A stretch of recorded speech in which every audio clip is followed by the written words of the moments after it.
Assalamualaikum warahmatullahi wabarakatuh. Alhamdulillahirabbil alamin wa bihi nasta'in ala umuri dunya waddin.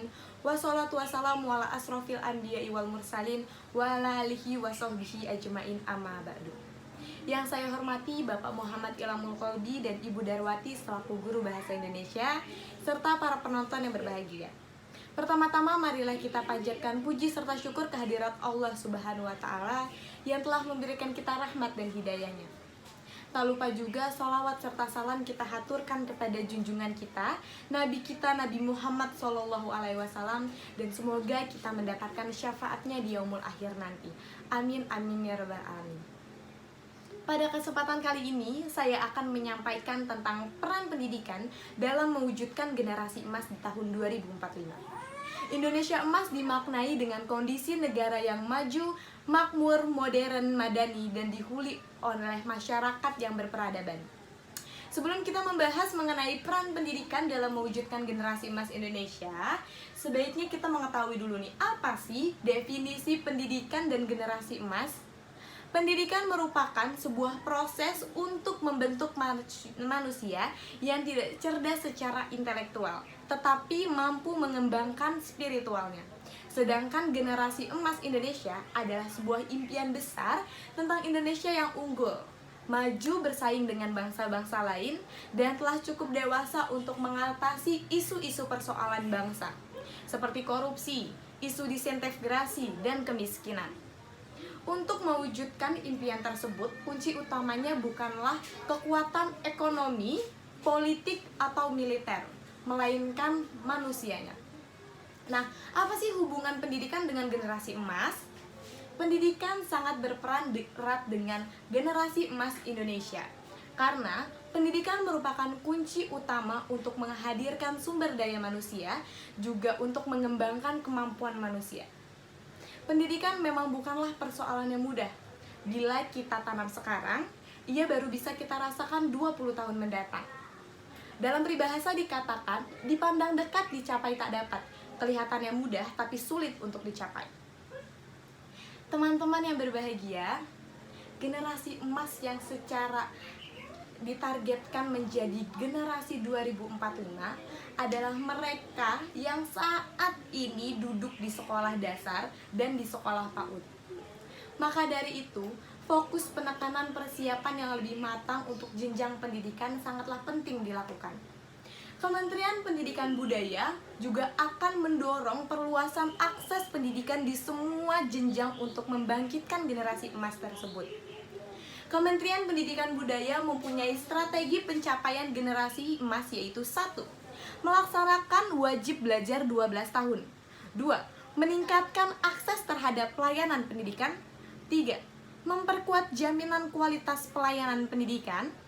4. Memperkuat kurikulum dan pelaksanaannya. Yang kelima, memperkuat sistem penilaian pendidikan yang komprehensif dan kredibel. Yang keenam, meningkatkan kualitas dan pemerataan akses pendidikan tinggi. Dan yang ketujuh, meningkatkan relevansi dan daya saing pendidikan tinggi. Terus mengapa sih di tahun 2045 yang dikatakan generasi emas Indonesia? Mungkin kalian bertanya. Nah, ini jawabannya. Karena pada tahun 2045 mendatang, Indonesia tepat mencapai usia 100 tahun. Pada masa inilah Indonesia ditargetkan memiliki generasi yang mampu membawa kemajuan negara. Dan bersamaan dengan tahun ini, Indonesia akan mengalami bonus demografi. Bonus demografi yaitu jumlah penduduk Indonesia 70% usia produktif, yaitu 15-65 tahun. Sedangkan sisanya 30% merupakan penduduk yang tidak produktif, yaitu usianya di bawah 14 tahun dan di atas 65 tahun. Bapak Jokowi mengatakan bahwa proporsi besar jumlah pendudukan muda tersebut bisa menjadi kekuatan tersendiri bagi bangsa Indonesia. Namun, jika tidak dipersiapkan, maka tambah tersebut malah bisa menjadi bumerang bagi bangsa Indonesia. Apa sih yang dimaksud bumerang bagi bangsa Indonesia? Yang dimaksud adalah jika jumlah penduduk yang berada pada usia produktif ini tinggi, tetapi tidak memiliki kualitas sumber daya manusia yang baik, maka resiko terberatnya adalah banyak pengangguran yang sulit mendapat pekerjaan. Berkualitas tidaknya sumber daya manusia tersebut bergantung salah satunya pada sistem pendidikan yang baik dan setinggi-tingginya supaya Indonesia memiliki banyak cendekiawan. Kita semua sadar bahwa dengan pendidikan bangsa kita menjadi maju dan dapat mengejar ketertinggalan dari bangsa lain, baik dari bidang sains, ekonomi, maupun teknologi. Oleh karena itu, saya mengajak teman-teman semua untuk senantiasa mengoptimalkan bakat kemampuannya yang dimiliki. Generasi emas ini harus kita wujudkan agar tidak terputus di tengah jalan, sehingga cita-cita bangsa Indonesia tercapai, yaitu melahirkan generasi emas Indonesia pada tahun 2045. Sudah bukan waktunya lagi kita terpuruk di era globalisasi. Kini saatnya kita bangkit untuk menatap jauh ke depan. Tinggalkan hal negatif, lakukan perubahan pada negeri ini. Bawalah nama besar Indonesia ke dunia internasional. Cukup sekian yang dapat saya sampaikan. Kurang lebihnya mohon maaf. Semoga kita selalu dalam lindungan Allah Subhanahu wa Ta'ala di masa pandemi ini.